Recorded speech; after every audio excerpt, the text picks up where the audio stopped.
रात के 11 बज रहे हैं। लाहौर की एक तंग गली, हर तरफ अंधेरा। दूर कहीं अजान की आवाज गूंज रही है। ठंडी हवा में गली के किनारे जलते हुए मिट्टी के तेल के दिए कांप रहे हैं। एक आदमी चल रहा है, सिर पर टोपी, कंधे पर थैला, कुर्ता पायजामा, दाढ़ी, चाल बिल्कुल लोकल जैसी, हर कदम कैलकुलेटेड, हर नजर मेजर्ड। यह आदमी पिछले 7 साल से यहां रह रहा है, पाकिस्तान में, दुश्मन देश के दिल में। उसका नाम यहाँ कुछ और है, उसकी भाषा यहाँ की है, उसकी आदतें यहाँ की हैं, उसकी पूरी आइडेंटिटी एक झूठ है, एक इतना परफेक्ट झूठ जिसे वो खुद भी कभी कभी सच मान लेता है। और फिर एक बूढ़ा मौलाना उसके सामने आकर रुक जाता है, आंखों में झांकता है और एक सवाल पूछता है, बस एक सवाल, क्या तुम हिंदू हो? उस एक पल में पूरी दुनिया जैसे फ्रीज हो जाती है, क्योंकि वो आदमी जानता है कि अगर गलत जवाब दिया तो वो कभी इंडिया वापस नहीं जाएगा। वो आदमी था अजीत डोभाल, इंडिया का सबसे खतरनाक जासूस, और ये उसकी जिंदगी का सबसे डेंजरस पल था। लेकिन ये पल उनकी मौत नहीं बना, ये पल उन्हें बदल गया, और उस बदलाव ने इंडिया की सिक्योरिटी को हमेशा के लिए रीशेप कर दिया। ये उनकी कहानी है। दोस्तों, अगर मैं आपसे पूछूं इंडिया का सबसे पावरफुल आदमी कौन है, आप शायद किसी पॉलिटिशियन का नाम लेंगे, किसी सीईओ का, किसी फिल्म स्टार का, लेकिन एक नाम है जो आप शायद नहीं लेंगे, अजीत डोभाल। क्योंकि यही उनकी सबसे बड़ी ताकत है कि आप उन्हें नहीं जानते।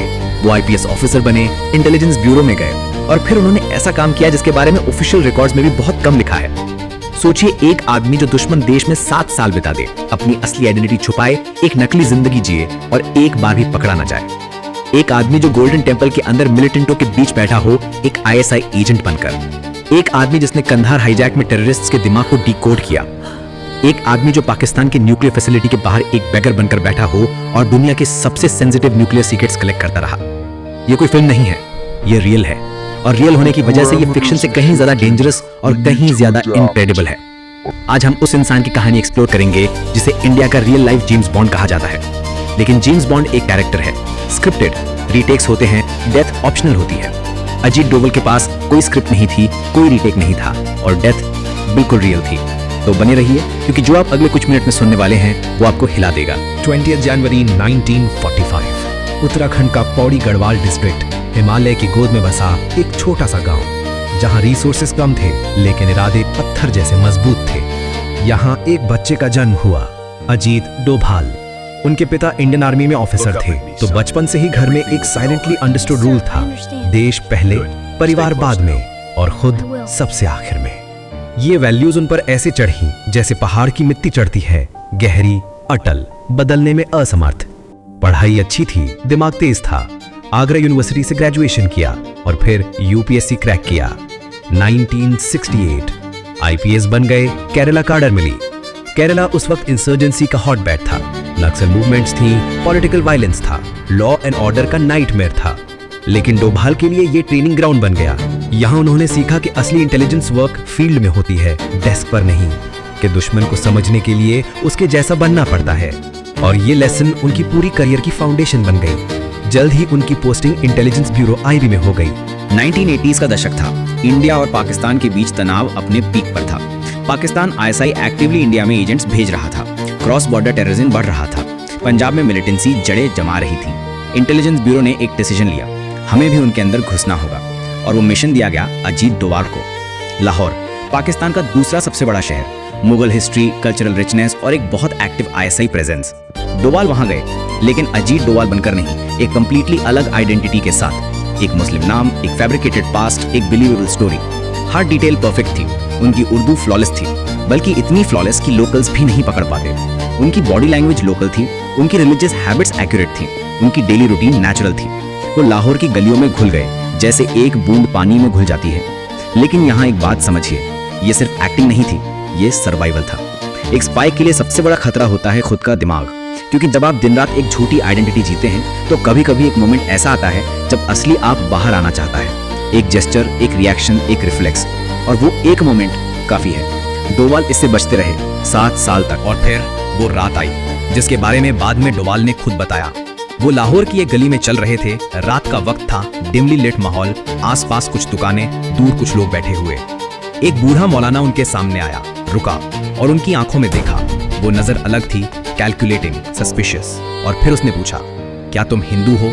उस एक सेंटेंस में डोवाल की 7 साल की पूरी लाइफ दांव पर थी। एक ट्रेन्ड स्पाई के लिए भी ये मोमेंट अनबियरेबल होता है, क्योंकि ये सिर्फ एक सवाल नहीं था, ये एक ट्रैप था। अगर पैनिक दिखा, पकड़े गए। अगर ओवर कॉन्फिडेंट हुए, सस्पिशियस लगे। अगर जल्दी जवाब दिया, स्क्रिप्टेड लगा। डोवाल ने वो किया जो सिर्फ वर्ल्ड क्लास ऑपरेटिव्स कर सकते हैं। उन्होंने 1 सेकंड रुककर कामली कहा, नहीं। लेकिन मौलाना कन्विंस नहीं था। उसने एक डिटेल देखी थी जो किसी और ने नहीं देखी। डोवाल के कान छिदे हुए थे। ये एक ऐसी कल्चरल मार्कर थी जो उस वक्त पाकिस्तान में अनकॉमन थी, लेकिन इंडिया के सर्टेन कम्युनिटीज में कॉमन थी। मौलाना ने उन्हें एक कमरे में बुलाया। दरवाजा बंद हुआ और इंटेरोगेशन शुरू हुआ। अब डोवाल के सामने 2 रास्ते थे। एक, भागना, लेकिन भागना मतलब कंफर्म करना। दूसरा, इस सिचुएशन को खुद के फेवर में टर्न करना। डोवाल ने दूसरा रास्ता चुना। उन्होंने एक स्टोरी बनाई जो बिलीवेबल थी, जो इमोशनल थी, जो किसी भी सस्पिशियस आदमी को पॉज करा दे। उन्होंने कहा कि मैं पहले हिंदू था, मैंने बाद में इस्लाम कबूल किया। कुछ सेकंड्स की साइलेंस। वो साइलेंस शायद डोवाल की जिंदगी के सबसे लॉन्ग सेकंड्स थे। और फिर मौलाना ने कुछ ऐसा किया जिसकी डोवाल को भी उम्मीद नहीं थी। उसने एक पुरानी अलमारी खोली। अंदर हिंदू देवी देवताओं की मूर्तियां थीं। मौलाना ने धीरे से कहा, मैं भी हिंदू हूँ। उस कमरे में जो हुआ वो इंडिया पाकिस्तान के इतिहास का एक ऐसा पल था जो कभी ऑफिशियली रिकॉर्ड नहीं हुआ, लेकिन था। वो मौलाना 1947 के पार्टीशन का सर्वाइवर था।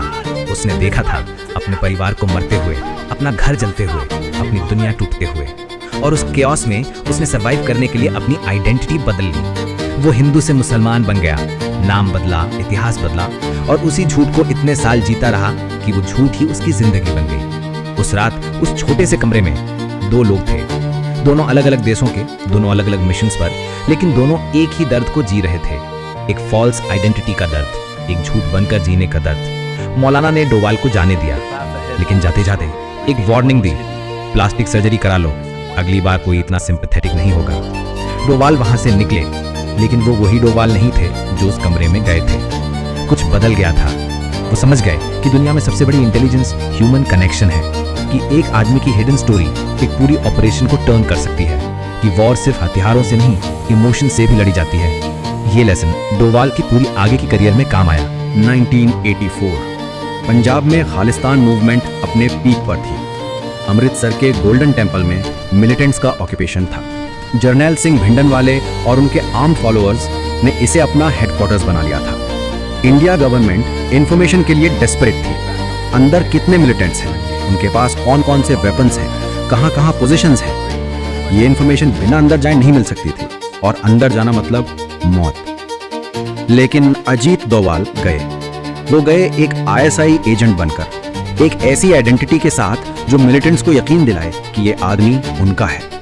इमेजिन करिए उस सिचुएशन को। एक साइड पर मिलिटेंट्स, आंखों में फैनेटिक रिजॉल्व, हाथ में हथियार और एक पैरानोया कि कोई भी इन्फॉर्मर हो सकता है। दूसरी साइड पर डोवाल, अलोन, कोई बैकअप नहीं। अगर आइडेंटिटी रिवील हुई तो कोई बचाने नहीं आएगा। वो टेंपल के अंदर रहे, इंफॉर्मेशन कलेक्ट की और सेफली बाहर निकले। उस इंफॉर्मेशन ने ऑपरेशन ब्लू स्टार की प्लानिंग में क्रिटिकल रोल निभाई। लेकिन यहाँ एक लेयर और है जो कम लोग जानते हैं। डोवाल का सबसे बड़ा साइकोलॉजिकल चैलेंज वहां ये था कि वो अपने ही देश में थे, अपने ही लोगों के बीच थे, उन लोगों के बीच जो भटके हुए थे लेकिन थे तो इंडियंस ही। ये इमोशनल कॉन्फ्लिक्ट अंडरकवर वर्क को और इम्पॉसिबल बना देता है। एक फॉरेन कंट्री में दुश्मन के बीच रहना अलग है, लेकिन अपने ही देश में अपने ही लोगों को बिट्रे करना, ये साइकोलॉजिकल टोल इन्फिनिटली हायर है। डोवाल ने वो भी किया क्योंकि उन्हें पता था कि अगर वो नहीं गए तो और ज्यादा लोग मरेंगे। दिसंबर 24, 1999 इंडियन एयरलाइंस का फ्लाइट IC-814 काठमांडू से दिल्ली आ रहा था और सडनली 5 आर्म्ड हाईजैकर्स ने प्लेन को हाईजैक कर लिया। अफगानिस्तान के कंदहार में प्लेन उतरा। ऑन बोर्ड थे 176 पैसेंजर्स। इंडिया के पास कोई क्लियर ऑप्शन नहीं था। Military operation, to risky, hostages मारे जाते, नेगोशिएशन, टेररिस्ट्स की डिमांड थी डेंजरस मिलिटेंट्स को रिलीज करना। ये था इंडिया का worst national security nightmare. Ajit Doval उस नेगोशिएशन टीम का हिस्सा थे जो कंदहार गई, लेकिन वो वहां सिर्फ एक डिप्लोमैट की तरह नहीं गए, वो एक साइकोलॉजिस्ट की तरह गए। उन्होंने टेररिस्ट्स की डिमांड्स को उनके वर्ड्स में नहीं, उनकी बॉडी लैंग्वेज में, उनके पैटर्न्स में, उनके फियर्स में पढ़ा। उन्होंने समझा कि ये हाईजैकर्स किस पॉइंट पर क्रैक करेंगे। अल्टीमेटली इंडिया को टफ डिसीजन लेना पड़ा। मसूद अजहर जैसे डेंजरस टेररिस्ट्स को रिलीज किया गया। ये डिसीजन आज भी कंट्रोवर्शियल है और मसूद अजहर ने बाद में जैश-ए-मोहम्मद बनाया, जिसने इंडिया में कई अटैक्स किए। लेकिन उस मोमेंट में 176 लाइव्स बचाई गई। डोवाल के लिए कंदहार एक लेसन था। उन्होंने रियलाइज किया इंडिया को ऐसी सिचुएशंस के लिए प्रोएक्टिव स्ट्रेटजी चाहिए, रिएक्टिव होना काफी नहीं। जब तक प्लेन हाईजैक होता है तब तक देर हो जाती है। यही लेसन उनकी आगे की काउंटर टेरर फिलॉसफी की फाउंडेशन बना। ये शायद अजीत डोवाल के करियर का सबसे मिस्टीरियस और सबसे ऑडेशियस ऑपरेशन है। काहुता, पाकिस्तान का न्यूक्लियर रिसर्च फैसिलिटी, वही जगह जहां पाकिस्तान का न्यूक्लियर बॉम्ब बना। जगह इतनी सेंसिटिव थी कि पास से गुजरना भी डेंजरस था। रिपोर्ट्स के अनुसार डोवाल ने यहाँ एक बेगर का डिस्गाइज लिया, एक भिखारी, और वो काहुता के बाहर एक बार्बर शॉप के पास बैठ गए। दिनों तक ऑब्जर्व करते रहे। साइंटिस्ट कितने बजे आते हैं, कितने जाते हैं, कौन कौन है, किसके साथ बात करते हैं, क्या पैटर्न्स हैं। ये ह्यूमन इंटेलिजेंस का सबसे रॉ और सबसे इफेक्टिव फॉर्म था। कोई सैटेलाइट नहीं, कोई ड्रोन नहीं, कोई सोफिस्टिकेटेड गैजेट नहीं, सिर्फ एक आदमी, एक सिंपल डिस्गाइज और एक्स्ट्रॉर्डिनरी ऑब्जर्वेशनल स्किल्स। ये इंफॉर्मेशन इंडिया की न्यूक्लियर स्ट्रैटेजी को शेप करने में काम आई और किसी को एक बार भी उस भिखारी पर शक नहीं हुआ। विजिबिलिटी में इनविजिबल होना, यही डोवाल की रियल सुपर पावर थी। अजीत डोवाल की सक्सेस को लेकर इंटेलिजेंस एक्सपर्ट्स के बीच कई थ्योरीज हैं। Theory 1, extreme adaptability. Most spies एक या दो कवर्स मेंटेन कर सकते हैं।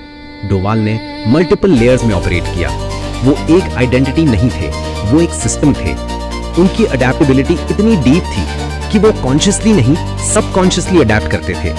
जैसे कोई एक्टर जो मेथड एक्टिंग में इतना डूब जाए कि सीन के बाहर भी वही कैरेक्टर रहे। Theory 2, emotional intelligence as a weapon. Lahore का मौलाना इंसिडेंट इसका बेस्ट एग्जाम्पल है। एक ऑर्डिनरी स्पाई उस सिचुएशन में पैनिक करता या अग्रेसिव होता। डोवाल ने मौलाना की इमोशनल वल्नरेबिलिटी को रीड किया और उसी वल्नरेबिलिटी से एक कनेक्शन बनाया। ये इमोशनल इंटेलिजेंस जो ट्रेडिशनली सॉफ्ट स्किल मानी जाती है, डोवाल के हैंड्स में एक वेपन बन गई। Theory 3, the inside out approach. Traditional intelligence gathering बाहर से अंदर की तरफ होती है, आउटसाइडर ऑब्जर्व करता है। डोवाल का अप्रोच अलग था। वो अंदर जाते थे, सिस्टम का हिस्सा बनते थे और फिर सिस्टम को अंदर से इन्फ्लुएंस करते थे। ये सिर्फ इंफॉर्मेशन कलेक्शन नहीं था, ये परसेप्शन मैनेजमेंट था।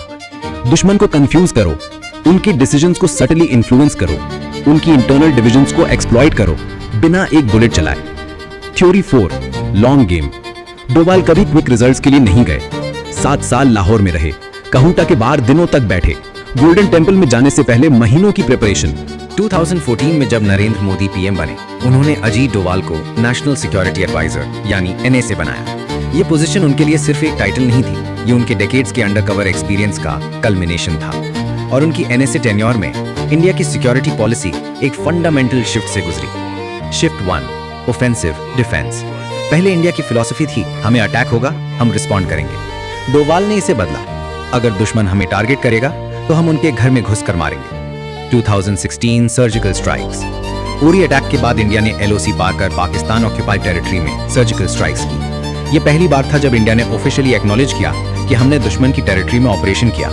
डोवाल इसके आर्किटेक्ट थे। Shift 2, diplomatic isolation. डोवाल ने रियलाइज किया कि पाकिस्तान को मिलिटरीली डिफीट करना पॉसिबल नहीं, लेकिन डिप्लोमेटिकली आइसोलेट करना पॉसिबल है।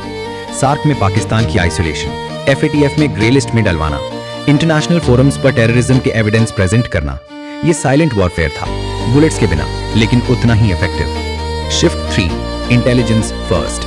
डोवाल के अंडर इंडिया का इंटेलिजेंस apparatus ड्रामेटिकली स्ट्रेंथन हुआ। रॉ और IB के कोऑर्डिनेशन में इंप्रूवमेंट आई, टेक्नोलॉजी इन्वेस्टमेंट बढ़ा, ह्यूमन इंटेलिजेंस नेटवर्क्स को रीबिल्ड किया गया।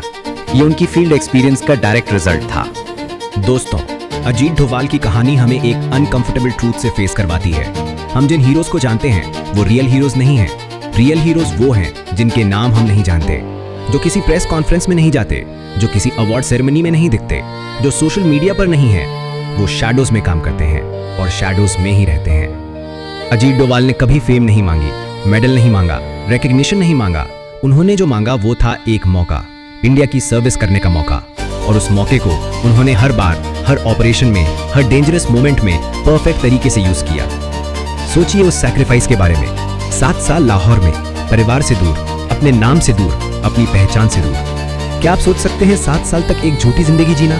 जहां एक गलती मतलब कोई फ्यूनरल नहीं, कोई बॉडी नहीं, कोई क्लोजर नहीं, बस गायब। ये करेज का सबसे रेयर फॉर्म है और यही करेज इंडिया को सेफ रखता है। जेम्स बॉन्ड एक कैरेक्टर है, created by an author, protected by a script. Ajit Doval real है, अनस्क्रिप्टेड, अनप्रोटेक्टेड, अनअक्नॉलेज्ड और फिर भी अडिग। हर बार जब कोई कहता है इंडिया वीक है, इंडिया रिस्पॉन्ड नहीं कर सकता, इंडिया की इंटेलिजेंस फेल हो गई, मुझे अजीत डोवाल याद आते हैं। वो एक आदमी जिसने लाहौर की गलियों में 7 साल बिताए, वो एक आदमी जिसने गोल्डन टेम्पल में दुश्मन की आंखों में आंखें डाली, वो एक आदमी जो कंधार में टेररिस्ट्स के साइकी को रीड किया, वो एक आदमी जो कहूटा के बाहर एक भिखारी बनकर बैठा और दुनिया के सबसे डेंजरस न्यूक्लियर सीक्रेट्स कलेक्ट करता रहा। ये इंडिया की रियल स्ट्रेंथ है। ये वो स्ट्रेंथ है जो हेडलाइंस में नहीं दिखती, लेकिन यही स्ट्रेंथ इंडिया को बचाती है। तो दोस्तों, अगर आपको ये वीडियो इन्फॉर्मेटिव लगी तो इसे उन लोगों के साथ शेयर करें जो इंडिया की रियल हिस्ट्री जानना चाहते हैं, और कमेंट में बताइए अजीत डोवाल की कौन सी ऑपरेशन आपको सबसे ज्यादा शॉकिंग लगी, क्योंकि अगला वीडियो एक और ऐसे शैडो वॉरियर पे है जिसके बारे में आप शायद कभी नहीं सुना होगा।